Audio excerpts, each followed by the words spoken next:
Welcome to Mental Healthy, the podcast where we share stories of the professionals and experts worldwide working in the mental health field. Here's your host, Dr. Kenyon Knapp. Well, welcome everyone to the Mental Healthy Podcast. I'm glad to have you with us here today. I've got three great friends here today, Dr. Kevin Hull, Dr. Ken Miller, and Dr. David Jones. Glad to have you guys with us. Thank you. Glad to be here, Thanks. Kenyon. Well, you know, it's always fun for the listeners to get a little bit of a feel for you guys and where you're coming from and your backgrounds. So if you could just take a minute and introduce yourselves. Kevin, do you want to go first? Sure. I'm Kevin Hull. My home base is Lakeland, Florida. I have a private practice there, and I specialize in working with children, adolescents, adults, families on the autism spectrum. And I'm a registered play therapist. And I did my master's degree at Liberty and PhD at Liberty, and I've taught for Liberty since 2010. Cool. Well, great. Well, glad to have you. And how about you, David? Let's see here. I've been at Liberty since 2019. Before that, I taught at Regent, and then before that, Cincinnati Christian University. So been doing that for a while, and have a private practice in Loveland, Ohio, and that's where I see community clients associated with the church there. I am Ken Miller. I practice in a town called Winder, Georgia, just outside of Atlanta.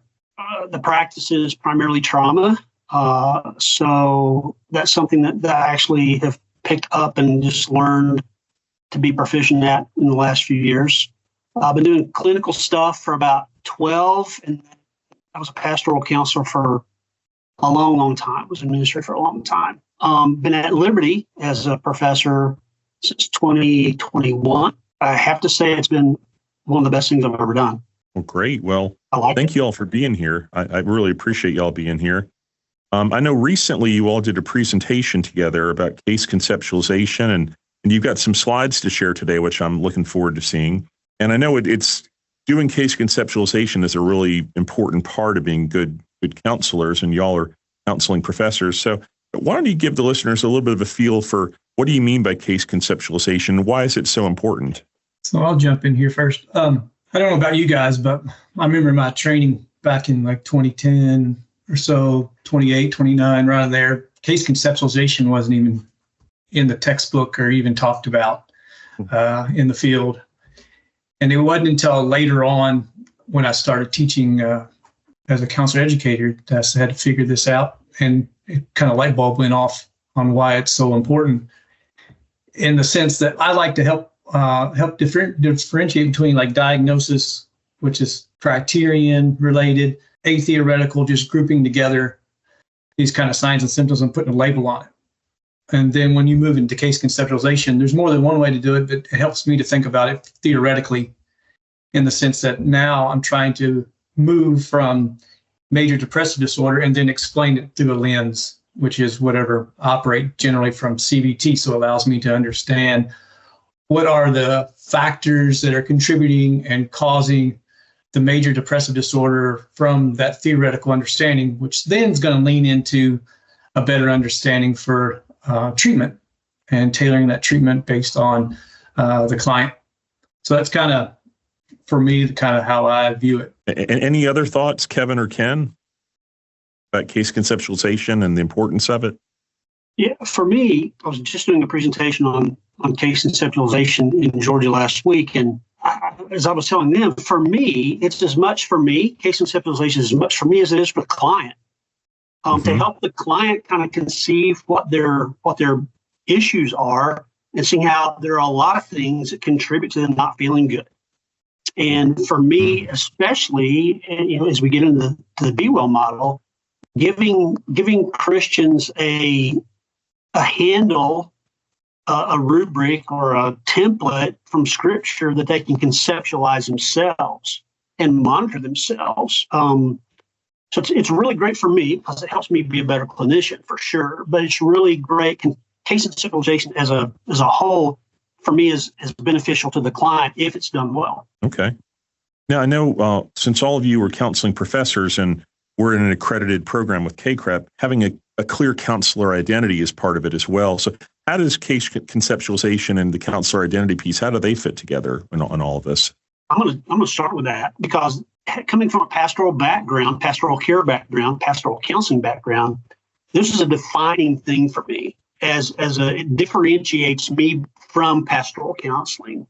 It gives me a very clear scientific lens to look at the client through. And so for me, it was a big delineation cognitively for me to go, okay, I don't need to do that anymore. This is healthier for my clients. Not that the other isn't helpful at some level, but for me, just personally, that's what it meant for me in counselor identity. It helped me define myself as a clinical mental health counselor. That makes a lot of sense. Now, I know you guys worked together and developed this new model. I don't know if you want to share your screen and maybe start sharing about your slides. I know you mentioned a second ago the Be Well model. Could you maybe share about that a little bit? And, what was the impetus for creating a new model or a new way of approaching things? So, as I said earlier, that I taught at 3 different Christian counseling institutions, it was a continuous struggle in the sense there appeared to be 2 silos. We have the secular, if you call it, and then we have the sacred, as you call it. During my master's work at Cincinnati Christian University, there was I had to take 23 courses in seminary because it was an 86-hour program, and the other were KCREP courses. But there was still that tension between I'd take my Doctrine of Grace class, but there wasn't really a connection to counseling with it. It was just, this is the biblical understanding of Doctrine of Grace, sanctification, growth, or I would take my New Testament or Old Testament or hermeneutics, and there's just this wall that then you're asked to be well, okay, you pick Christian integration approach. Okay, here's a book over here that gives you the 5 U's or Whistle's Allies model. So then you're wrestling with not only these 2 silos, but then there's something that's trying to make a bridge, but really doesn't make a bridge entirely. So as a student, I struggled. And then as a professor, when I'm trying to teach my students how to do this, it was stilted because I'm still trying to say, okay, how are you doing this? What view are you using? Okay, how's that your worldview link with your counseling worldview, your counseling identity?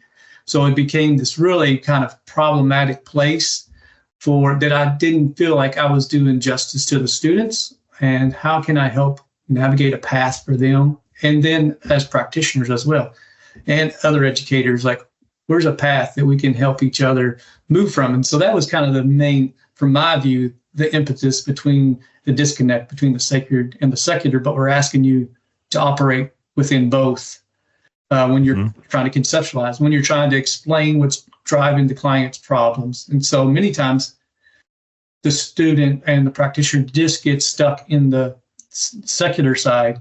They'll just conceptualize from CBT, ACT, whatever, but they don't really integrate. They'll say I'm operating from an Allies model. Okay, where is it? Because I just read your case conceptualization and all I saw was the secular lens applied. You're trying to really balance the sacred and the secular, huh, with this model? Right. Yeah, definitely. We're trying to give you a path to more easily integrate the secular and the sacred within it, because the case conceptualization can be a place where, I try to tell my students, sometimes they're they're secular, so I don't do case conceptualization. It's well, actually you do. It's your worldview. And how are you linking your worldview? If you have a Christian worldview, how is that being linked with what other theory you're working? If you're doing Adlerian or whatever, how is that being integrated? How are you looking and critically thinking about that theory and then adopting, yes, this aligns with my biblical worldview and therefore I can apply it, or this does not and needs to be modified? How are you doing that kind of thing that then informs? Even if it's implicit, you can still pray, you can still conceptualize what the problem was. But if it's more explicit, then you're hey, how is this going to then inform my treatment plan and with consent with my client on what we're going to do there based on their worldview and my worldview? Yeah, and I echo that. I remember conversations that we had just about, as we were teaching practicum and internship, and there were these gaps and students were just kind of huh?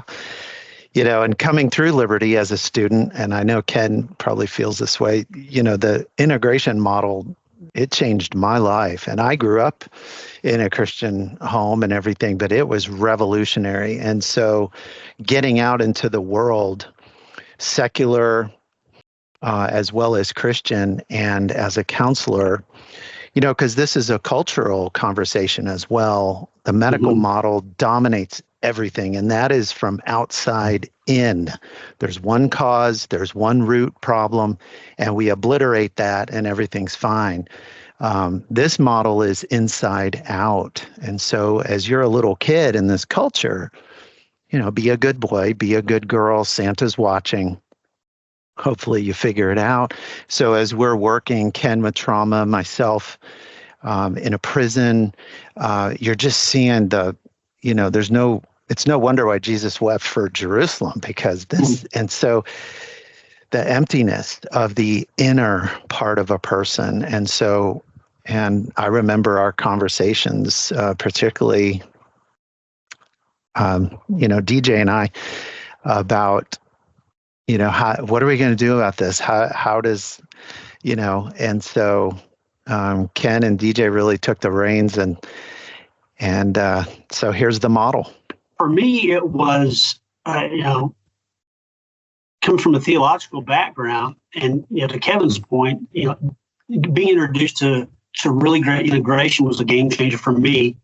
And as I was, as I got linked into this process, I began, especially the historical part of how wellness came about, right? And so I've always viewed the good stuff, the truth in the world, as God's, general revelation. And we have specific revelation in the scripture. But if you look at the general revelation, kind of and I'm going to use the word evolution in the holiest of ways, I think. But as wellness evolved, it started with the back in 1947, and it wasn't just the absence of illness. It was like, no, mental, physical, social kind of stuff. And so that was healthy there. Fast forward up to Dunn in the 50s, and he did some really foundational work. But then it got to Hitler, which is kind of where everybody hung their hat on, because he had 6 constructs. And so in the 70s, he worked with Travis a little bit. And the thing about Dunn was he said, look, I think that wellness is on a continuum. And as you look at the model here in just a minute, you're going to see how we incorporated that into the actual, that was the meshing, if you will, the synthesizing of what many would call the secular into the sacred. But you see a range of, disorder in mental health within the scripture as well. So it's not outside that. The thing that I really liked about Hitler is that he said that there's this interconnectedness between the inner and the outer world that determines that talks about wellness. And to Kevin's point, this is an inside-out model, right? And so that's where, for me, when you get to the scriptures, out of your belly shall flow rivers of living water. If you're really living healthy, then it's going to come inside out. And then you went up to Sweeney and Myers, and they built literally on Hitler's model, and they did a lot of stuff there. And really it came to, for us, we looked at the ISWA model, the individual self model, which is very Adlerian. And then they weren't really happy with what they were doing from a instrument point of view, and so they turned it into they did some factorial analysis and went into a 4F thing, which we talk about a little bit. But for me, it was we have this general revelation for forever that makes a lot of sense from a scientific point of view. But then you look at the biblical core of what the model is like. It's been there for a long time. The general revelation, essentially, at least from my perspective, caught up with the specific revelation of the Great Commandment. So that's that's how I came about making sense of how we can put the two together. As we're talking about the historical context here, let me ask, you're describing a number of people in the counseling field, Sweeney and Myers and others. How identical is this to positive psychology on the psychology side per se, or is this a totally different construct? I think it's different because it's founded in scripture, and specifically the one where we're talking about love the Lord your God the Shema, which then was later in Matthew and et cetera, like with all your heart, with all your mind, with all your strength, with all your soul, and love your neighbor. So that's kind of like what informed our model from the sacred side. And that's what kind of like, oh, we can see this here, these truths in Revelation and special revelation, but then we've linked it, like Ken was saying, with the 4F model. Because another part, when we go back to like the identity part in counseling, like one reason I chose to go into counseling was part of it was the identity of counseling. I found a foundation of it is wellness. And the wellness looks at the whole self, not just part of the self.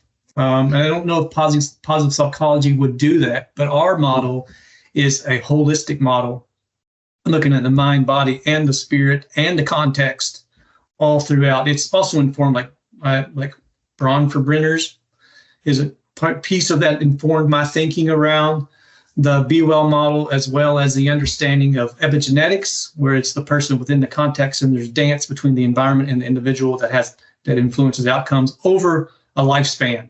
So it's a lifespan, it's a holistic model of the person. We also examine, like, biblically, nephesh is a really important word in Old Testament for soul, and the Jewish understanding of soul is not a piece. It's not the heart, mind, spirit. It's like the whole person. You can't separate the person.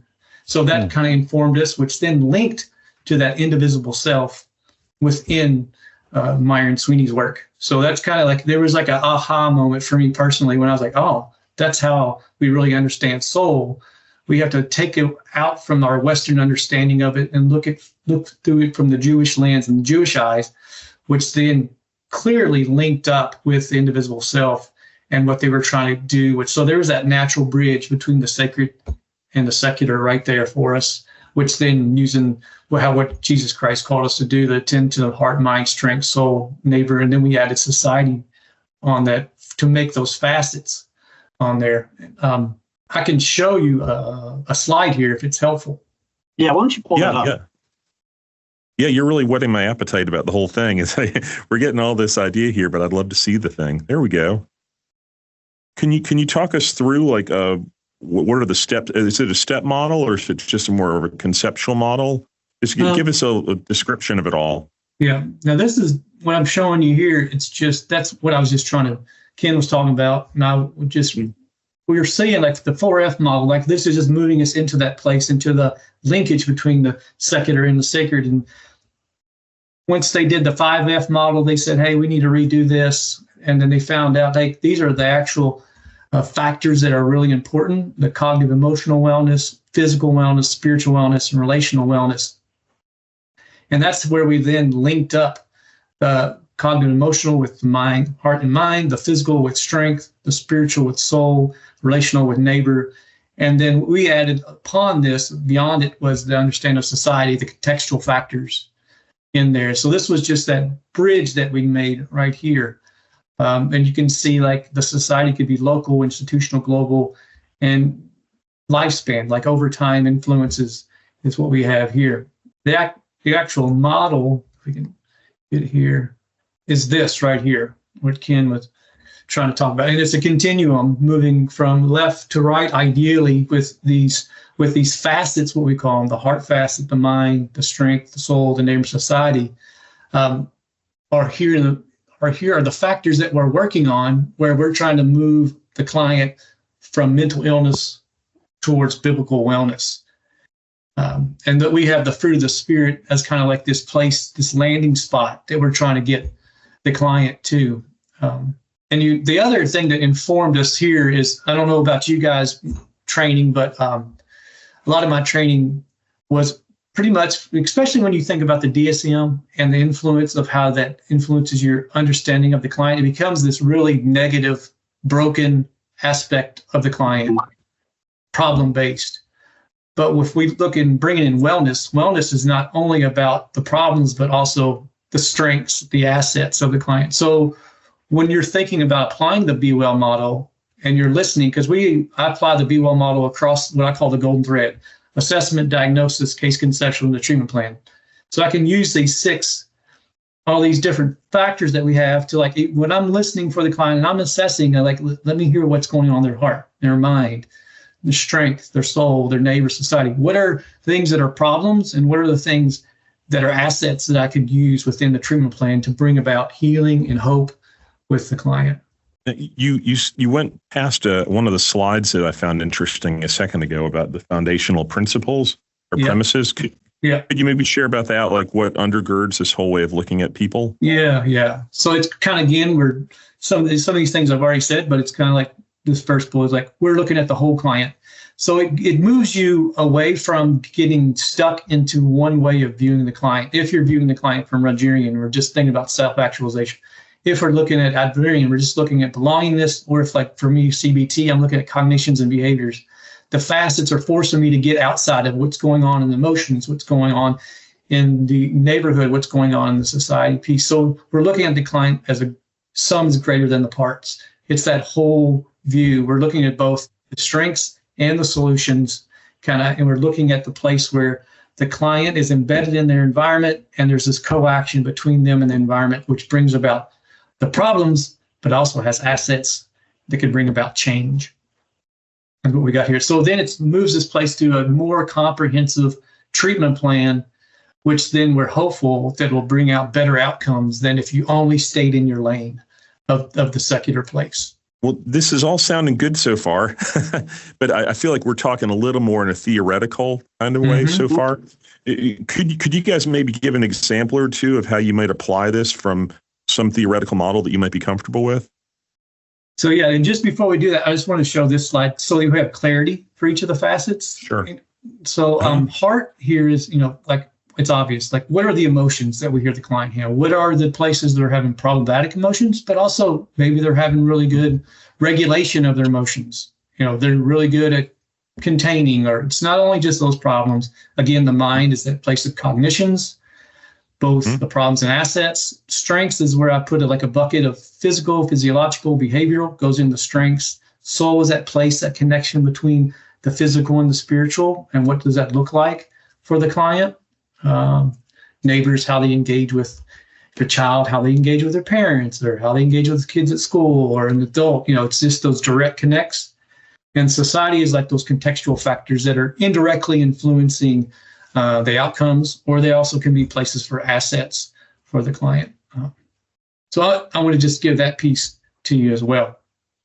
And then we can talk about some practical stuff. Yeah, well, it's funny. It reminds me of Gestaltish stuff a little bit, like the whole Gestalt of the person view. But you guys are even more Gestalt than Fritz Perls. I mean, bringing in all the spiritual side of things, which he sort of, left out to some degree. But let's try to move to the application part of this here. Like how have you guys used this approach in with some of your clients, maybe? Well, in our book, I wrote a chapter on how this model would fit with play therapy and working with a child. And so, as David has put there, those 6 facets, you think of, what is the heart really about? That place of looking for connection, nurturing. The theme of childhood is a secure attachment equals growth. And so, this model emphasizes, obviously, we're created with a purpose. We have a relationship with God, and that relationship has been disrupted. And so a theme you see a lot in working with children is these broken attachments or a disrupted place of security. And so a theme that how I've used this with kids, meshing it with play therapy, is just that view of looking at the strengths of the child, and then rather than looking at things through a lens of problems, taking those 6 facets and saying what's not able to grow, what's not able to develop as a result of, I think the chapter that I wrote, there was a missing father piece. And so that was based on a case many cases that I've worked with either some sort of loss, some sort of disruption in the attachment. And so this fits really well with a play therapy approach where you respect the autonomy of the child, but you also are giving the child opportunity to put their story together with where they are now, as well as how to help those pieces that are missing. And so one of the themes that comes up for me when I've used this model is that interplay of giving the child the space, the freedom to create and tell their story, but then also create spaces for attachment and nurturing. And that's both with the family as well as for the self. So that's where those strengths come in, being able to, within play, helping a child see, you're in this game that we're playing, you're showing patience, you're using strategy, you're not being reactive, you're able to figure things out. And so those facets really come to light there. And so when working with children, I've also used this with adolescents who are really in a stage of figuring out who they are. And so you can see within the facets, you're giving the client, the young person, a picture of, the view of self, not just from that, it's all about me, but, what's out there, what's surrounding you. And then I work a lot with Christian families and clients. So it's a beautiful space to really foster an opening to bring in scripture and bring in those pieces of it. Well, so what I'm getting from this so far is it's a conceptual model. It's not so much you're introducing a whole bunch of new counseling techniques, but this is an overarching model that will help you use any theoretical approach in a more comprehensive way. Exactly. Is that? Yeah, yes. That's why we create the model, and like in the book, like the second half of the book is like we have like by theory. Here you go. This person's going to use this theory within the VOL, and we got it for like school counseling, addictions, clinical mental health, pastoral, marriage and family. In Kevin's chapter with children, we got another one for like geriatrics, older adults.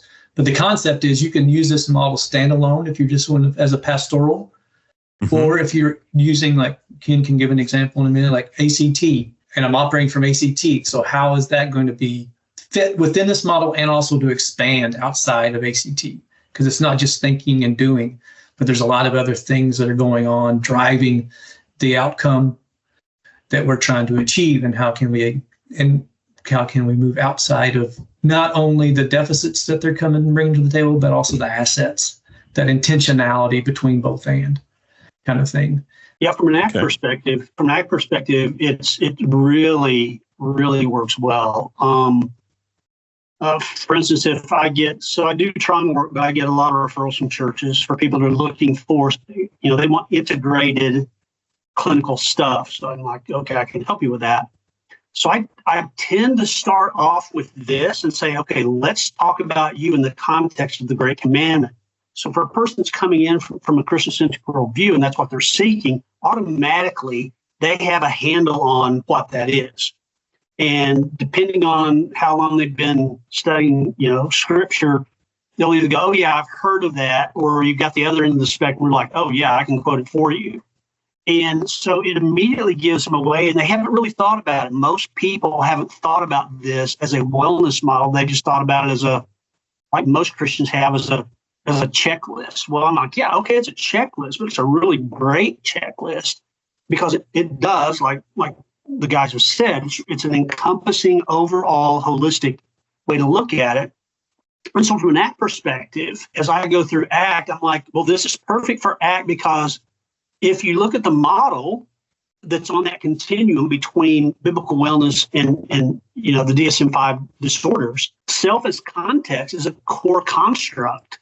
in ACT. And so, self as construct says that if you're an emotionally healthy human being, you're able to live and accept pain, and you can function in that as you self-regulate. And that way, no matter what kind of circumstance you find yourself in, either with your neighbors or with society, whatever that gives you, you're able to self-regulate.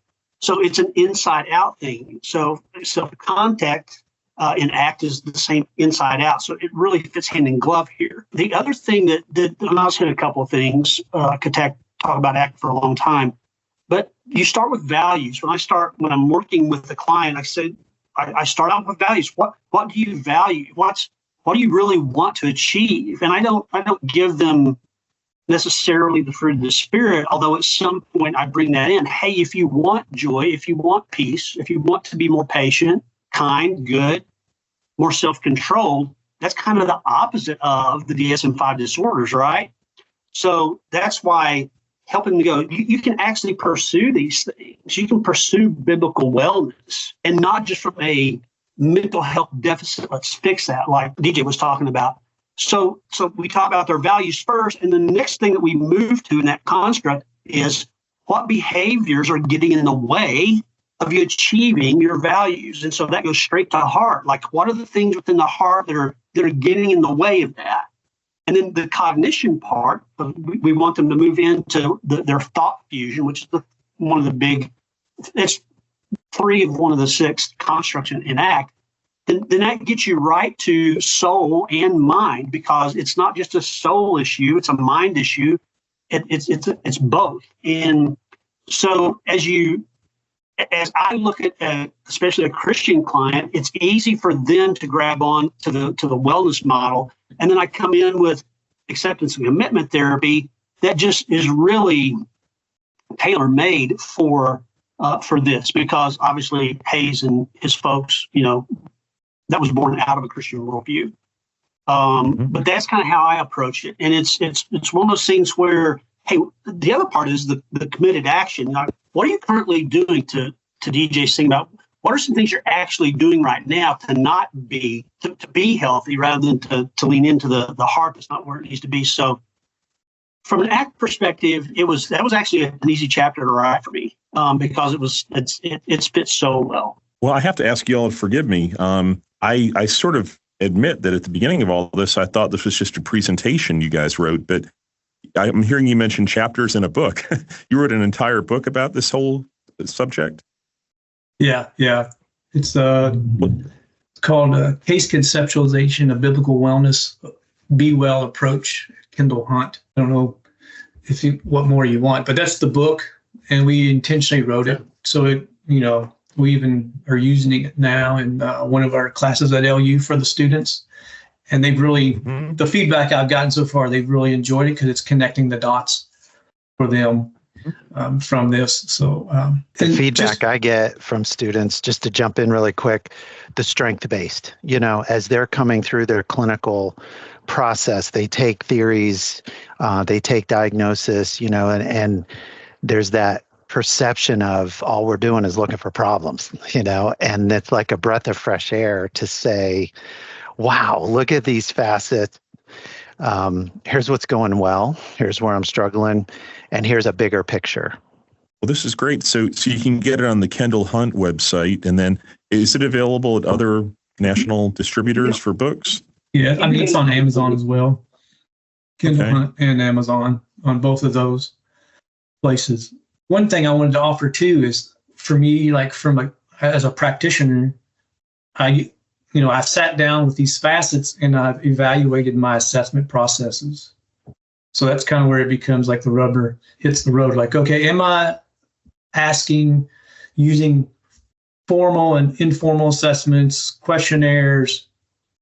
Am I hitting all these facets? Okay, and then I've noted like, well, I need to adjust this or change that or add that kind of thing.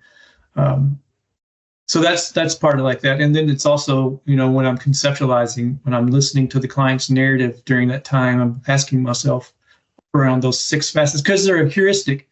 They're easy to remember, and they're easy for me to, like, in that context of like both attending to the DSM-5 for a diagnosis, it's easy for me to also listen for these 6 facets for strengths and problem areas. And then like Ken, I've used it in the Christian context with explicit consent. I'd like, okay, I'm going to write down these 6 facets. And then we talk about them. And then they ask them, like, let's analyze these areas with me. Let's understand what's going on in these areas and what's driving these areas. So it's like the conceptualization becomes like a joint adventure for then I can kind of understand what's going on and where they want to get to. And they are then can like, oh yeah, I know these 6 facets. I get that from the biblical worldview. So that's why it's helpful for that. But, it's also like I even use it with my secular clients because it then helps me to also do that holistic linking of wellness and into their place. So I'm not neglecting something that could be really useful to bring about healing. Well, it sounds great. I mean, it sounds really like a flexible approach that you can apply it to pretty much any other treatment paradigm, any other theoretical approach. And it's just this big overlay that you use for everything to get that more whole picture person approach. Am I pretty much conceptualizing it right? That it is that big picture approach and it is very flexible. Would you guys sort of describe it that way? I was just going to say very flexible. My work is a mix of secular spaces and clients. And, even with secular clients, what's your purpose? Why are you here? What's those deeper questions that we're all born with, and the ability to explore that as well as strengthening the self. And again, that positive view of, the medical model, just it affects all of us to see the problem first and living up to expectations and like I mentioned, the theme of the fear of abandonment, the fear of not being good enough. And for people who work with young people, especially, there's a toxicity in our culture based on despair and nihilism. The environmentalist movement, all of that stuff is built to make young people feel discouraged and hopeless, partly because they'll spend more money, but it's just rooted in the toxicity of a culture that's fallen away from God. And so, the model fits well, regardless of what setting you're in, and it's tailor-made. So like our students, what we're getting feedback too is, hey, as I'm building my counselor identity, this gives me framework to then, based on if I'm working with trauma, if I'm working in addictions, this framework is malleable to be able to gel and fit with all these other approaches. Yeah, it's just a really good, it's amazing to me that the 2 great commandments that Christ said, these are the trump cards for how you should go about living your life. That they're just phenomenal ways of checking in to see how you're doing as a human being. And for me, the 6 facets, I use it on a personal level. For me, it's like, how do I conceptualize what's going on with me? What's not right with me? So I go to the 6 facets and go, so what about these 6 areas is deficient or isn't doing well? What is doing well? I need to make sure I'm focusing on that. In using it as a psychoeducational tool to people, to say, hey, if you want to kind of keep a check on, we've got a deficit here, but we got the strengths over here in some other areas. Use this as a tool for yourself to kind of to gauge your progress. How are you moving towards wellness? Giving them the hope that wellness is actually something attainable. It's not just, I got to get rid of my anxiety. That what does it look like to have peace?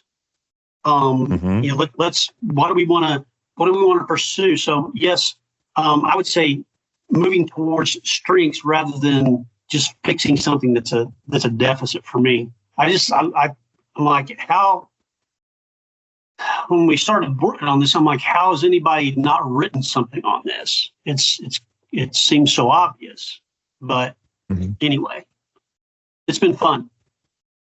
It sounds like it.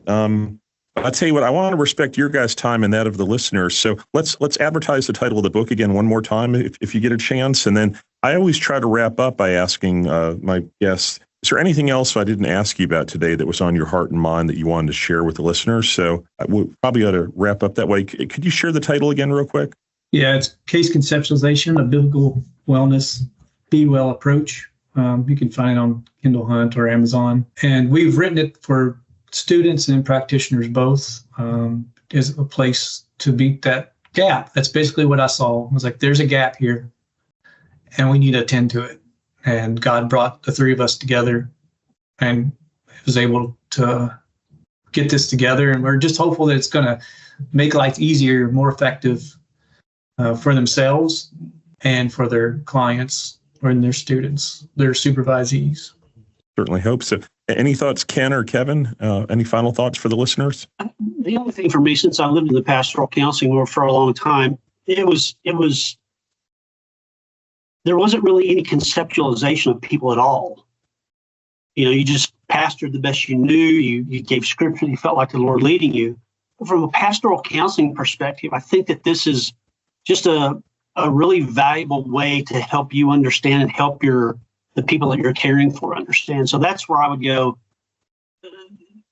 Maybe an underserved group of folks that might gain something from a biblically sound, literally from the words of Christ, way to conceptualize problems that people come to you as a pastoral counselor. Makes sense. Any final thoughts, Kevin?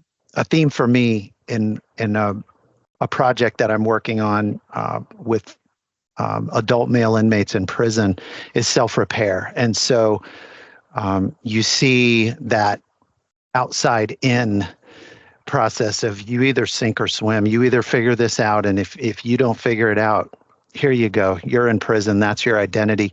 And so a faceted model like this, even in a secular space, is able to be applied to go inside out. And it's just remarkable to take that view from self-regulation to viewing myself as a picture of, there's a bigger picture, but there's also me, the inside me. And so it's been fun. And working with these guys, I mean, they're stellar. So it's been great. Well, it is great. And I do wish you guys all continued success with the book and your presentations on this. And listeners, I hope you benefit from this as well. I mean, you're being given another option here to conceptualize your clients and hopefully in a better way. So thank you guys all for being here today. I really appreciate it. Yeah, thank you. It was great. Yeah, thank you. Thank you. It's our pleasure. We appreciate it. And thank you, listeners, for joining us as well. We hope you'll join us next time here in the Mental Healthy Podcast. And y'all have a good day. Thanks for listening to this episode of Mental Healthy. If you want to hear more episodes, please hit the subscribe button wherever you get your podcasts and head to linktree.com/mentalhealthypodcast for all of our social media platforms with the latest mental healthy content. If you have a story to share that relates to what we discussed in this episode or any other episode, please contact us at mentalhealthy2020@gmail.com. That's mentalhealthy2020@gmail.com. Thank you, and God bless.